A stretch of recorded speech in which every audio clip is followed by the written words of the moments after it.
Hello, everyone, and welcome into the Coach's Corner. I'm Charlie Balcom, Assistant Sports Information Director, and joining me now is Lindsey Wilson Women's Soccer Head Coach Drew Burwash. Coach, thanks for joining us. Thanks for having me. Coach, let's talk about the two games last week. First off, on Tuesday, it was a 2-0 win over Campbellsville. It was a 0-0 at halftime, and eventually you guys got the breakthrough with a couple of late goals there. How did it progress throughout the game? Well, I think Campbellsville had executed their game plan, pretty well. They sat numbers behind the ball. They were very well organized. They worked extremely hard. They made it difficult for us. They've got an excellent goalkeeper, so that girl keeps them in a lot of games. And, we didn't have a great night finishing. I think we created some really good opportunities that if we take or we're a little bit more composed and we do a little bit more with our shot selection, I think things could have been a little bit different, but they weren't. So that's what we dealt with, and it took us a while to separate the scoreline. Anytime that we play Campbellsville, it's a kind of a crosstown rival, so to speak, and they have continued to get better over the last 4 to 5 years, and we've had some pretty tight battles with it. I think the last 3 games that we played, the scoreline has all been 2-0. You outshot them 24-2 on the night, but like you said, just getting that final execution down. And once you finally did get that breakthrough, it was a couple of great goals. Yeah, I mean, Evie stepped in, scored a header to the near post, which their goalkeeper almost saved. But fortunately for us, it was tucked away real nicely, and so that gave us a boost, and then. A great run late in the game by Ivana coming. She was our left back, and we've got the 1-0 lead, and it's 2 minutes left in the game, and she's storming forward.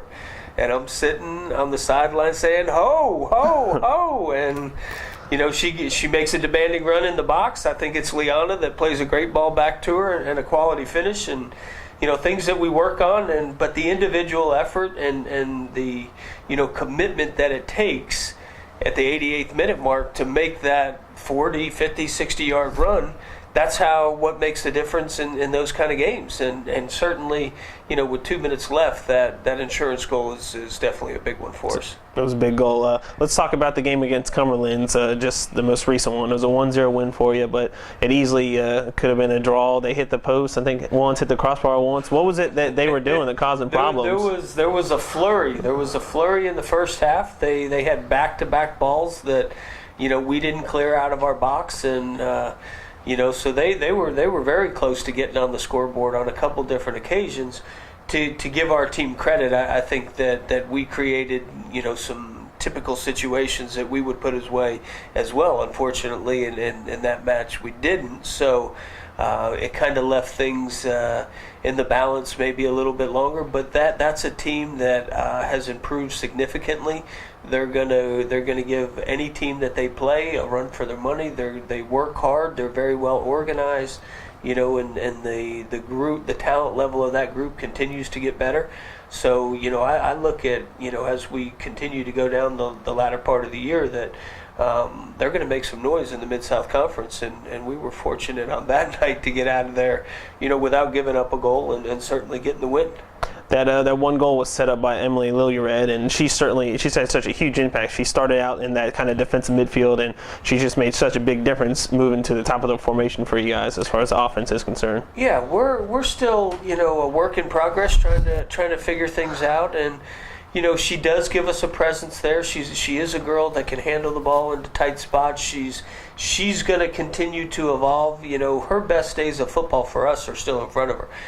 She's a very talented player that she's beginning that process to get closer, to where, I think she'll be by the end of the year. And that's kind of a day-to-day process, but quality service, quality run in the box, and, scored another goal with a little header from Liana that was big. Their goalkeeper, to be fair, in the first probably 10 or 15 minutes of the match, we created some really good opportunities that, hopefully, our shot selection is a little bit different. We had some, maybe we're a little bit less, a little bit more unselfish and deliver that last ball. But that's what we're learning. It's really difficult, when you're in the moment to execute when you're only 10 yards away.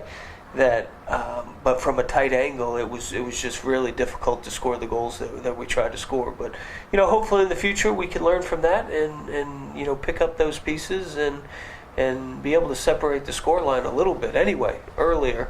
And see where we can go from there. Do you often learn more from the good performances or your team's bad performances, or do you treat every game as a learning experience? I think there's something to learn from every game that we play. Regardless if we're playing the top team in the country or the team that sits at the bottom of the table in our conference. I mean, there's still work for our group to be done, and whether it's the work off the ball, whether it's a finishing day, whether it's fitness, whether it's execution in terms of our defensive shape or, attacking in different spots of the field. So I think we need to understand that there's something for us every day, every match, every training session, that hopefully we can continue to challenge our girls and have them understand that is something that you can't quantify throughout the course of the season, but at the end, that you need to be firing on all cylinders if there's going to be any run that's made. Coach, you're 6-3 on the year. You've won 4 straight games now. Do you fall on the spectrum of you love winning or do you hate losing, or do you fall somewhere right in the middle of that? I definitely handle the losses worse than I enjoy the victories. Just my personality as a goalkeeper. Yeah. Maybe we go back to that. But it hurts. It hurts more than the enjoyment of the win. And I don't know. You have to get a psychologist to figure that one out. But that's. I just don't want to fall short. I think this group has so much potential, and for them to understand what they're capable of doing, I don't think we're close yet. And we're still having a pretty good year, but we will be challenged, and we'll be challenged at the highest level in the next match we play when we go down to Florida. So, our preparation from today, until we get to October 11th is focusing on making sure that we can be as tidy and execute as at the highest level possible. So when we get to Daytona, we're ready to go. You get 11 days in between, this last game and this upcoming game. That's the longest stretch by far. I think the next one was 7 days, and then that was it. Otherwise, you were playing every 3-4 days. Does this break come at a good time for you? Yeah, I think so. It's an opportunity for us to give them a couple days off, and get away from the game a little bit, and we'll get back to work tomorrow. For our preparation against Embry-Riddle, they're having a great season. They've knocked off some top 10 teams, Division II. So our hands are going to be full, but I certainly feel very comfortable that we can go out there and have a great game and be as challenging as we have been all year, and that's the exciting thing for me. We'll see how that unfolds. All right, Coach, thanks for joining us. Thank you. That's Lindsey Wilson women's soccer head coach Drew Burwash. Blue Raiders back in action on October 11th at 6 p.m. Central Time down in Daytona Beach, Florida, taking on Embry-Riddle. For Lindsey Wilson women's soccer head coach Drew Burwash, I'm Charlie Balcom. This has been the Coach's Corner.